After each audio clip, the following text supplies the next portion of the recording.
You, John Fitzgerald Kennedy, do solemnly swear I, John Fitzgerald Kennedy, do solemnly swear that you will faithfully execute the office of President of the United States that I will faithfully execute the office of President of the United States and will, to the best of your ability, and will, to the best of my ability, preserve, protect, and defend the Constitution of the United States. preserve, protect, and defend the Constitution of the United States. So help you God.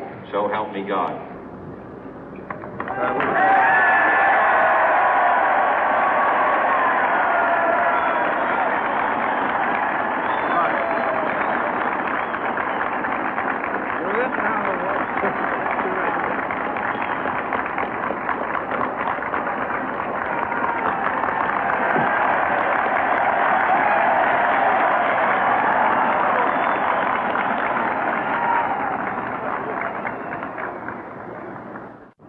Vice President Johnson, Mr. Speaker, Mr. Chief Justice, President Eisenhower, Vice President Nixon, President Truman, Reverend clergy, fellow citizens.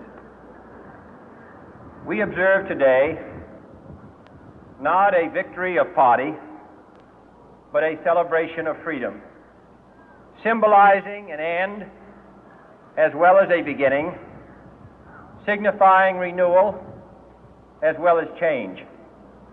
For I have sworn before you and Almighty God the same solemn oath our forebears prescribed nearly a century and 3/4 ago. The world is very different now, for man holds in his mortal hands the power to abolish all forms of human poverty and all forms of human life. And yet the same revolutionary beliefs for which our forebears fought are still at issue around the globe. The belief that the rights of man come not from the generosity of the state, but from the hand of God. We dare not forget today that we are the heirs of that first revolution. Let the word go forth from this time and place to friend and foe alike that the torch has been passed to a new generation of Americans born in this century, tempered by war, disciplined by a hard and bitter peace, proud of our ancient heritage, and unwilling to witness or permit the slow undoing of those human rights to which this nation has always been committed and to which we are committed today at home and around the world.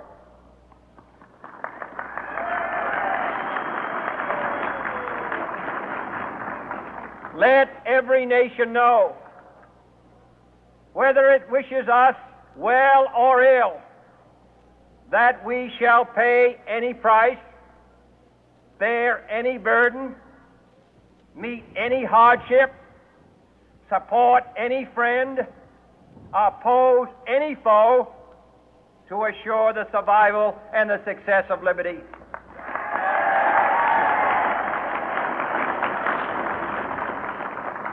This much we pledge and more.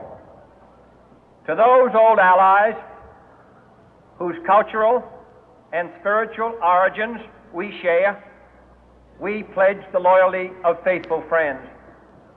United, there is little we cannot do in a host of cooperative ventures. Divided, there is little we can do, for we dare not meet a powerful challenge at odds and split asunder. To those new states whom we welcome to the ranks of the free, we pledge our word that one form of colonial control shall not have passed away, merely to be replaced by a far more iron tyranny. We shall not always expect to find them supporting our view, but we shall always hope to find them strongly supporting their own freedom, and to remember that in the past, those who foolishly sought power by riding the back of the tiger ended up inside.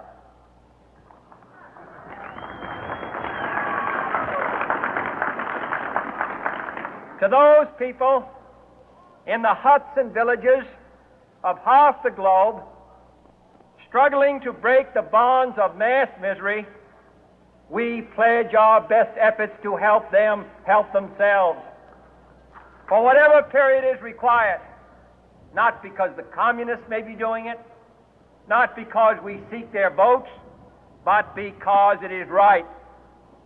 If a free society cannot help the many who are poor, it cannot save the few who are rich.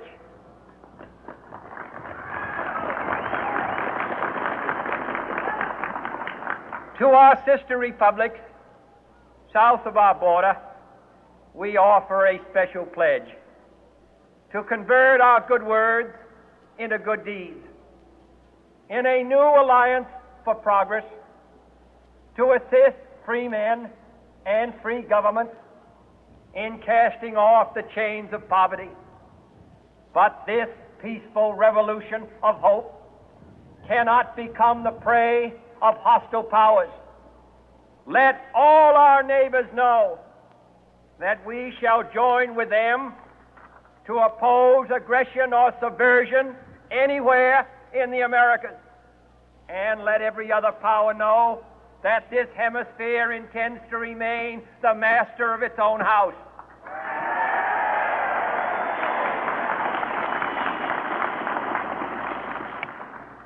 To that World Assembly of Sovereign States, the United Nations, our last best hope, in an age where the instruments of war have far outpaced the instruments of peace, we renew our pledge of support to prevent it from becoming